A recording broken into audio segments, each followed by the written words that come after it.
Welcome to ANA news. Wanaparthy జిల్లా కేంద్రంలో Wanaparthy MLA Thudi Megha Reddy Vaikuntha Ekadashi ఉత్సవాల్లో పాల్గొన్నారు. వనపర్తి వెంకటేశ్వర స్వామి ఆలయంలో నేడు వైకుంఠ ఏకాదశిని పురస్కరించుకొని నియోజకవర్గ ఎమ్మెల్యే తూడి మేఘారెడ్డి ఉత్సవాల్లో పాల్గొన్నారు.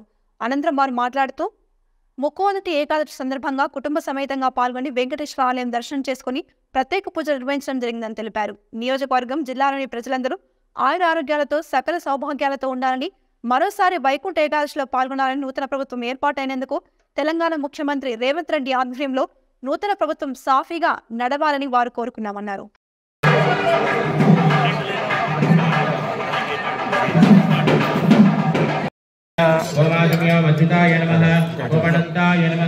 ఓం గోవిందాయ నమః. పునః ప్రక్షాళ్య గోవిందాయ నమః.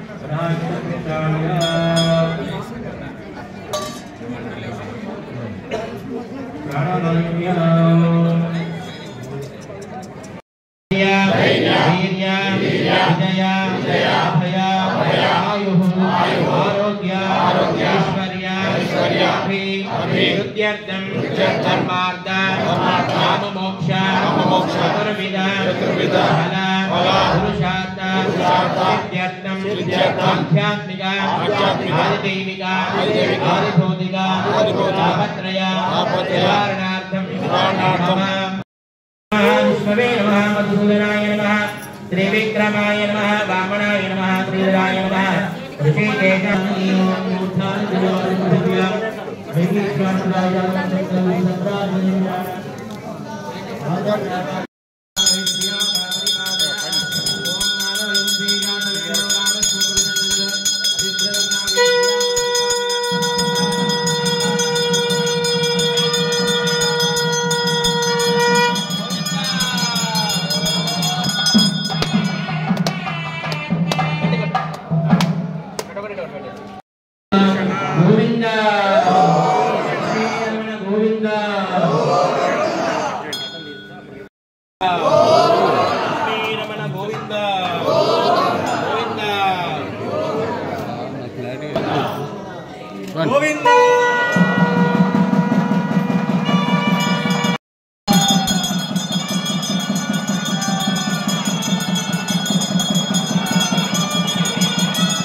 ఈరోజు వైకుంఠ ఏకాదశి సందర్భంగా వనపర్తిలోని వెంకటేశ్వర స్వామి టెంపుల్లో ఉత్తర ద్వారాన మేము మా సతీ సమేతంగా మరియు వనపర్తి ప్రజలందరూ దర్శనం చేసుకోవడం జరిగింది.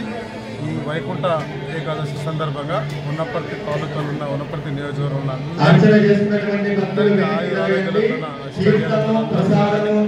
వెంకటేశ్వర స్వామి తెలంగాణ రాష్ట్రంలో ప్రజలందరికీ మా గౌరవ ముఖ్యమంత్రి రేవంత్ రెడ్డి గారి ఆధ్వర్యంలో కొత్తగా ఏర్పడిన కాంగ్రెస్ ప్రభుత్వం ప్రజలకు మంచి సేవ చేసి ప్రజల మనల్ని మరొకసారి వనపర్తి నియోజకవర్గ ప్రజలందరికీ వైకుంఠ ఏకాదశి శుభాకాంక్షలు. థ్యాంక్ యూ, ధన్యవాదాలు. మన వనపర్తి శ్రీ వెంకటేశ్వర స్వామి ఆలయంలో ఈరోజు అత్యంత వైభవంగా ఈ యొక్క ముక్కోటి ఏకాదశి ఉత్సవాన్ని మనం జరుపుకుంటున్నాం. ఈరోజు ఉదయము స్వామివారు గరుడవాహన సేవ మీద ఆలయం చుట్టూ భక్తులను అందరినీ కూడా పలకరిస్తూ తర్వాత ఆలయంలోకి వచ్చిన తర్వాత ఉత్తర ద్వారం దర్శనంలో స్వామి అక్కడ వేంచేపు చేసిన తర్వాత మన ఎమ్మెల్యే గారు ఆ యొక్క ఉత్తర ద్వార పూజ చేయడం జరిగింది. తర్వాత స్వామివారు వేదిక మీద వేంచేసి చేసిన తర్వాత భక్తులందరికీ కూడా దర్శనమిస్తున్నారు. ఈరోజు ముఖ్యంగా ఉత్తర ద్వారం గుండా ఎవరైతే దర్శనం చేసుకుంటారో అటువంటి వాళ్ళకు తప్పకుండా ముక్తి కలుగుతుంది, పరమపద కలుగుతుంది. ఈరోజు ఉదయం నుంచి కూడా ఈ యొక్క ఉత్తర ద్వారం గుండా స్వామివారిని దర్శనం చేసుకుంటే ఆనవాయితుంది. ఎవరైతే ఈ యొక్క ఉత్తర ద్వారం నుంచి దర్శనం చేసుకుంటారో అటువంటి వాళ్లకు అనేక రకాలటువంటి కోటి జన్మల పుణ్యం వాళ్ళకు లభిస్తుందని చెప్పేసి తర్వాత వాళ్ళందరికీ కూడా ముక్తి లభిస్తుందని చెప్పేసి మనకు శాస్త్రాలు చెప్తున్నాయి.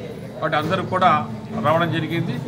ఈ యొక్క కార్యక్రమం ఈరోజు రాత్రి 9:30 వరకు కూడా నిరంతరము స్వామి యొక్క దర్శనం చేసుకునే అవకాశం ఉంటుంది.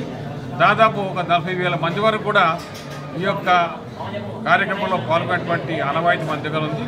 వాటి అందరూ కూడా భక్తులు వచ్చేసి ఈ యొక్క స్వామివారి యొక్క సేవలు చేసుకోవాలని చెప్పి దర్శనం చేసుకోవాలని చెప్పేసి కూడా అయింది. జై శ్రీమన్నారాయణ.